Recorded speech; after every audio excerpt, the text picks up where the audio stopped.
देख के आप समझ नहीं पा रहे होंगे ये क्या है दोस्तों।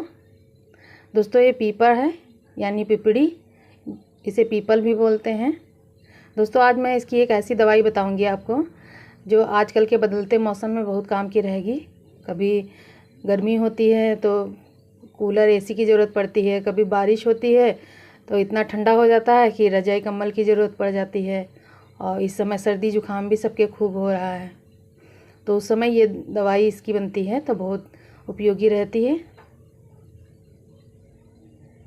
ये मैंने 50 ग्राम मंगाई है, जिसमें से मैं आधी अभी इसे भून लूँगी। इसे धीमी आंच पे भूनेंगे। पहले ये देख लीजिए एकदम काली रहती है, जब भून जाती है तो थोड़ा सा वाइट बन आ जाता है इसमें। और धीमी आंच पे ही भूनेंगे, तेज़ आंच पे नहीं भूनेंगे।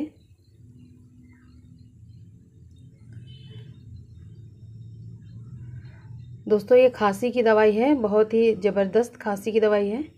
अगर आपको खांसी नहीं ठीक हो रही है तो एक बार ये दवाई बनाइएगा और इसे ट्राई करके देखिएगा।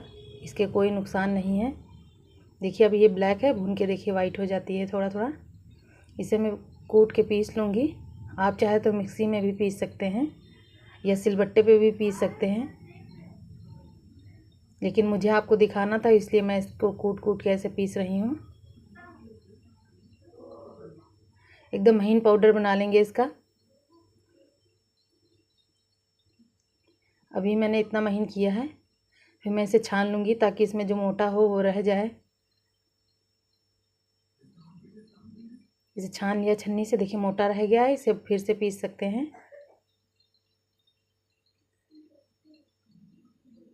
इसे मैं एक डब्बे में रख दूँगी क्योंकि एक बार में सारी दवाई नहीं देना है। आधा चम्मच मैंने ले ली है और ये लिया है शहद। ये डाबर का शहद है।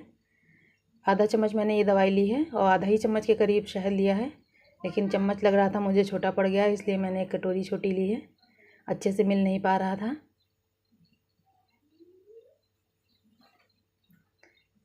आधा चम्मच मैंने और दवाई ली है बाद में, और इसमें आधा चम्मच और शहद डालेंगे। शहद आप अपने हिसाब से डाल सकते हैं जितना आप मीठा पसंद करते हो, क्योंकि ये थोड़ा सा जैसे च्यवनप्राश लगता है वैसे ही लगती है ये खाने में। तो अगर आपको कड़वी लगे तो शहद डाल सकते हैं।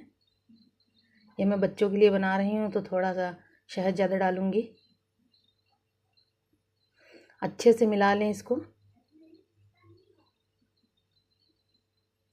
ये देखिए, और जब आप बनाएंगे इसकी खुशबू भी एकदम च्यवनप्राश जैसी होती है।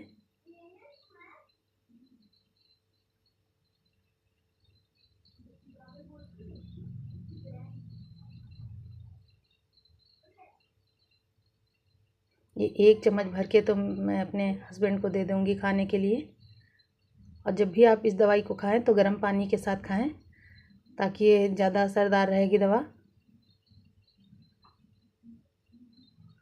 दोस्तों अगर आपके घर में किसी को खांसी आ रही है, अगर दवा से ठीक नहीं हो रही है, तो एक बार इसको ज़रूर ट्राई कीजिएगा और मुझे कमेंट करके बताइएगा कि आपको कैसा फ़ायदा हुआ या नहीं हुआ। अब बाकी बची दवाई को एयर टाइट कंटेनर में रखिएगा ताकि जो है ये आगे तक काम आ जाए। 3-4 दिन इसे दीजिएगा, तब आपको इसका फ़ायदा लगेगा। चलिए दोस्तों, फिर मिलते हैं एक नए वीडियो में। तब तक के लिए टेक केयर, बाय बाय।